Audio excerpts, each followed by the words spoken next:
Estamos aqui na casa de João Batista. Inicialmente, vamos agradecer a Deus a oportunidade que nos está sendo dada essa manhã de estarmos aqui e recebermos a paz.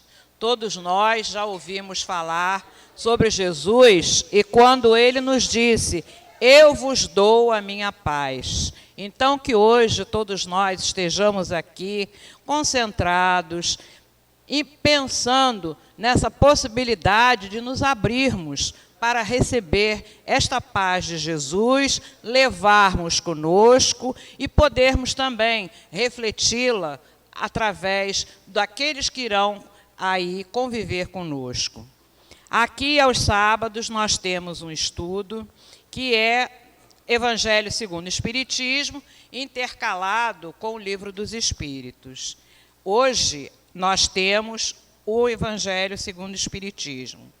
O Evangelho segundo o Espiritismo, ele é feito baseado nas palavras de Jesus. Então, tudo que nós abordamos aqui como sendo tema desse livro, o Evangelho segundo o Espiritismo, se nós quisermos, nós podemos pegar qualquer texto bíblico em que nós vamos ver que eles são exatamente coerentes. Eles abordam os mesmos assuntos. Jesus, quando aqui esteve, ele veio nos ensinar regras do bem viver.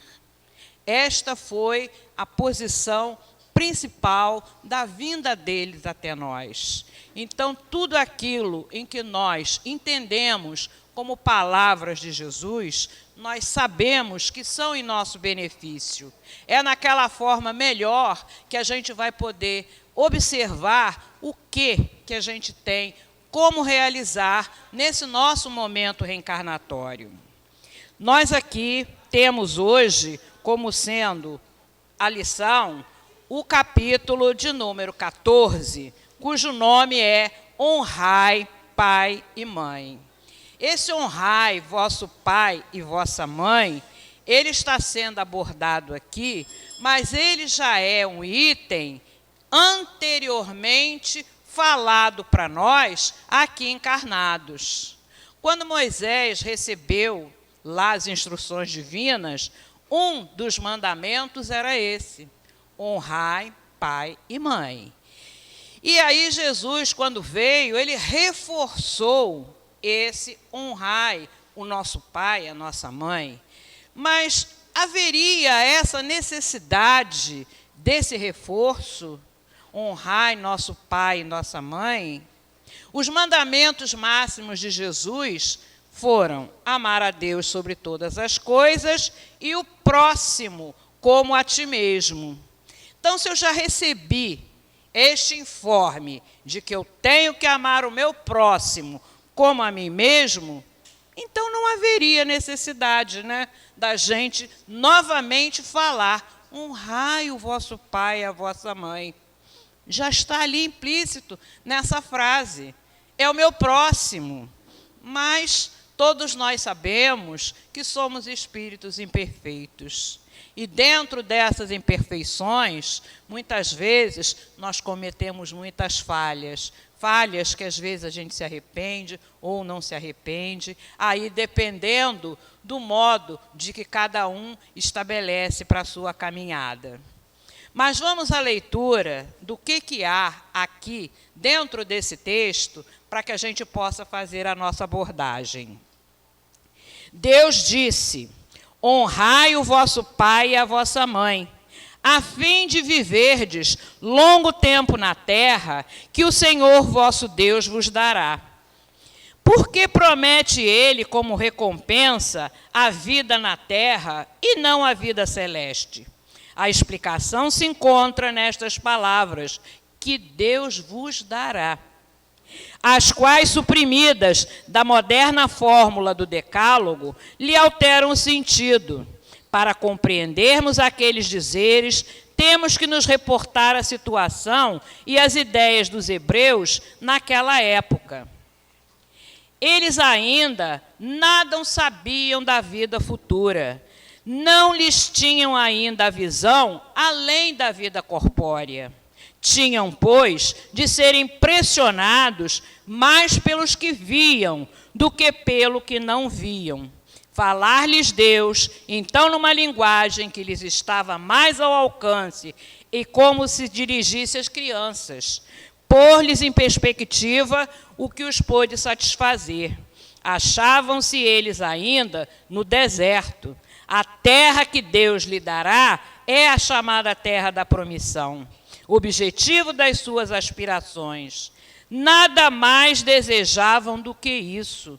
Deus lhes diz que viverão nela longo tempo, isto é, que possuirão por longo tempo, se observarem os seus mandamentos. Mas, ao verificar-se o advento de Jesus, eles já tinham mais desenvolvidas suas ideias, chegada a ocasião de receberem alimentação menos grosseira. O mesmo Jesus os inicia na vida espiritual, dizendo: meu reino não é deste mundo, lá e não na terra é que recebereis a recompensa das vossas obras. A essas palavras, a terra prometida deixa de ser material, transformando-se numa pátria celeste. Por isso, quando os chama a observância daquele mandamento, honrai o vosso pai e a vossa mãe, já não é a terra que lhes promete, e sim o céu. Bom, então, aqui, dentro do que nós entendemos a respeito de necessidade de honrar pai e mãe. Todos nós sabemos que somos espíritos. E os espíritos, para que possam existir aqui na Terra, planeta Terra, necessitam de um corpo físico. Então, o espírito precisa de algo que produza esse corpo físico para que ele possa aqui desenvolver as suas atividades. E, no caso, os produtores desse corpo físico para esse espírito é que são os pais. Então, honrai vosso pai e a vossa mãe, já começa por aí. Todos aqueles que necessitam reencarnar vão precisar desses dois encarnados, as quais serão, dentro da nossa linguagem, nosso pai e nossa mãe. Então, de início, nós já temos que ter uma gratidão gigantesca.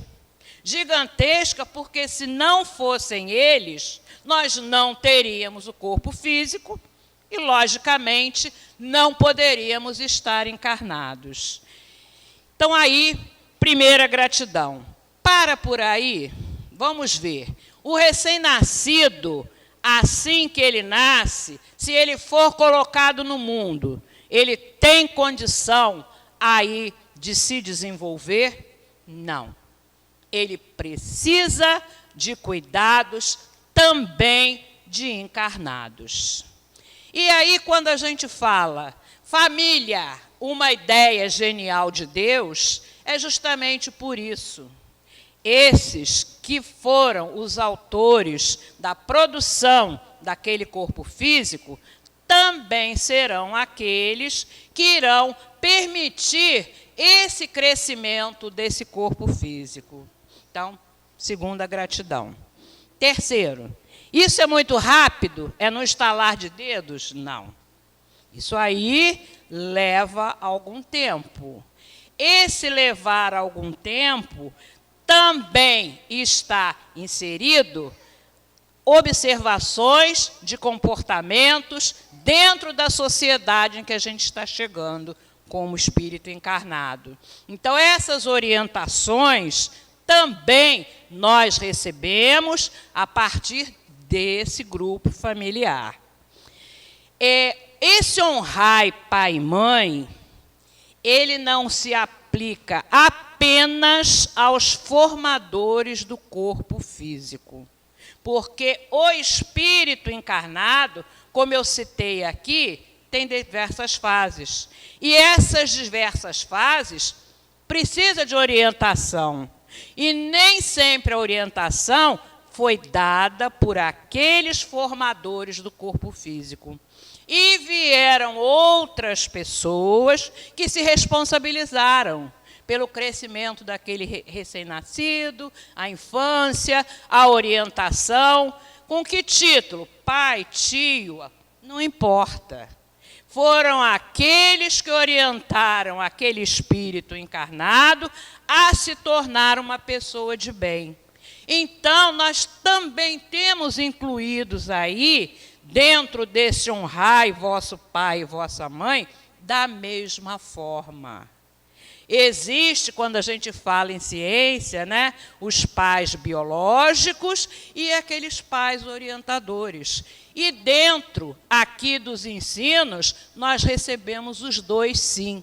A nossa gratidão é por aqueles pais biológicos, sim, mas também é a partir daqueles que nos serviram de orientadores, de modelos que nos ensinaram a moral, para que a gente pudesse aqui desempenhar nossas atividades.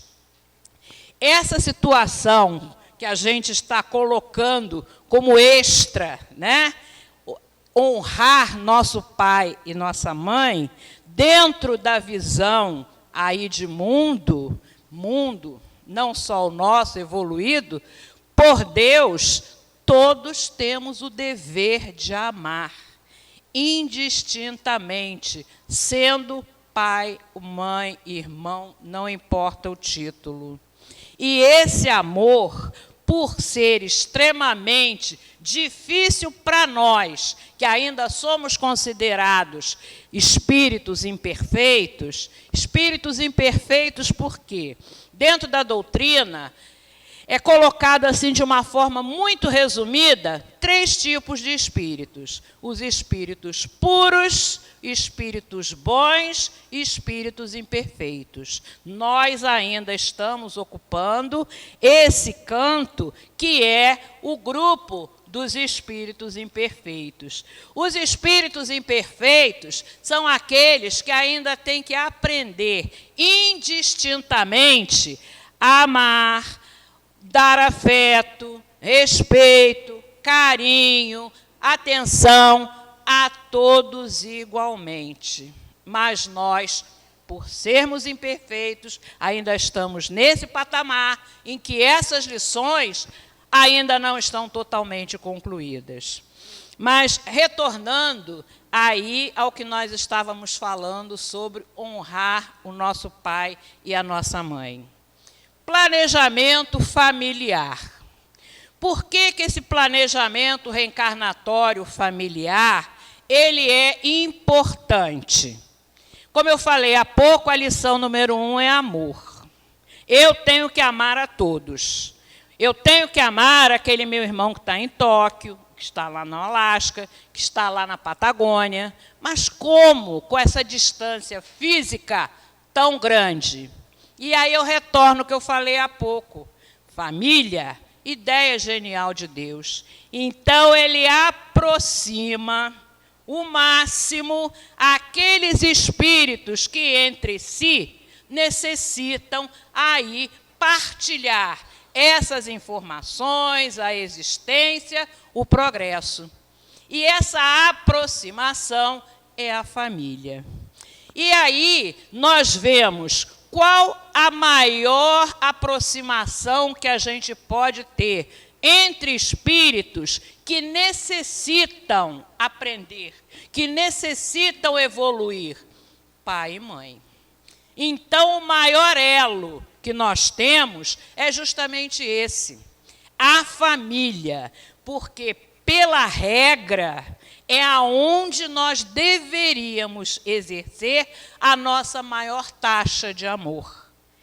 Então, ali, aquela criação familiar, com o pai, que foi ali, digamos assim, o autor daquele corpo físico, juntamente com a mãe, seria o local aonde nós teríamos a melhor posição para exercer o ato de amor. Mas eu falei seria, eu não falei é. E aí eu volto a falar por que é seria. falei há pouco, somos espíritos imperfeitos. Somos espíritos que estamos na estrada do aprendizado. E esse aprendizado ainda não está consolidado conosco. Temos muitos casos em que pais e mães são exemplares enquanto à educação dos seus filhos. Temos. E esses filhos receberam da mesma forma aquele imenso carinho em que esses pais doaram? Nem sempre. Temos também aqueles pais que não foram tão carinhosos, tão afetuosos com os seus filhos, conforme deveria ser. E aí, nós chegamos novamente ao título do nosso trabalho de hoje. Como que eu vou amar aquele casal que foi péssimo em termos de criação para mim? E aí Jesus, quando ele nos fala, amai o seu próximo, eu tenho que de todas as formas amar. Além disso, honrai seu pai e sua mãe. Ele não colocou nenhum ponto facultativo ali, mas eu tenho mesmo que amar meu pai e minha mãe? Não importa. Palavras de Jesus, não julgueis. Eles fizeram o que estava ao alcance deles. Todos nós já ouvimos muitas vezes falar, cada um só dá o que tem. Eles não tinham para dar. Então, aquele filho não tem esse momento de julgamento. É muito difícil, mas não é impossível. É assim que nós temos que pensar. Ainda mais que são dois espíritos que vieram para evoluir.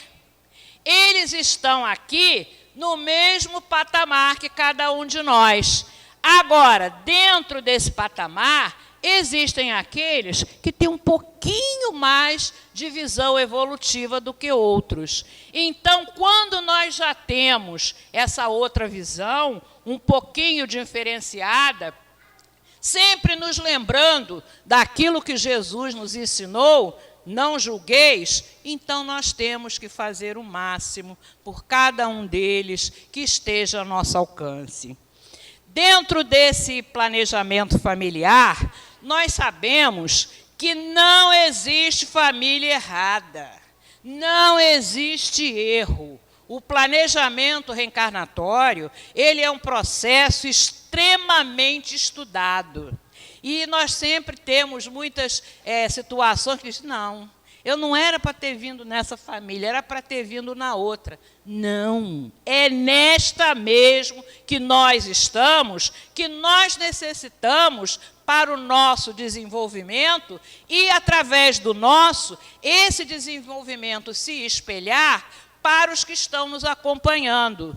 Mesmo que eu seja, vamos chamar uma pessoa de má vida, e essa minha má vida esteja sendo espelhada para aqueles que estão comigo, eles vão identificar, não, o que ela faz está errado, isso eu não quero para mim. E então também serve de lição. Quando nós falamos é do mal que se extrai o bem, e é exatamente esse mal, eu que sou de má vida, estou mostrando aí as consequências ruins dos meus atos, está servindo de lição para muitos deles também. Então, quando nós, muitas das vezes, questionarmos a Deus, puxa vida, Deus, por que nessa família? Por que minha mãe é assim comigo? Não temos esse direito. Nesse planejamento, nós sabíamos quais seriam as linhas principais que nós teríamos que desenvolver aqui. Essas linhas principais, a gente não fala da linha em detalhe, porque todos nós somos dotados de livre-arbítrio. E o livre-arbítrio, entre aspas, eu faço aquilo que está me sendo conveniente naquele momento. Então, eu tenho a linha principal a desenvolver. Como eu vou desenvolver, aí já é outra situação. Então, aqui, dentro dessa ideia de honrar nosso pai e nossa mãe, é justamente isso aí. São espíritos imperfeitos como eu. Eu tenho as minhas imperfeições, que nem sempre são as mesmas imperfeições que os nossos pais aí apresentam. E, pela natureza, os nossos pais têm uma idade diferente da nossa, idade de corpo físico. E todos nós sabemos que o corpo físico, ele vai, com o tempo, se desgastando.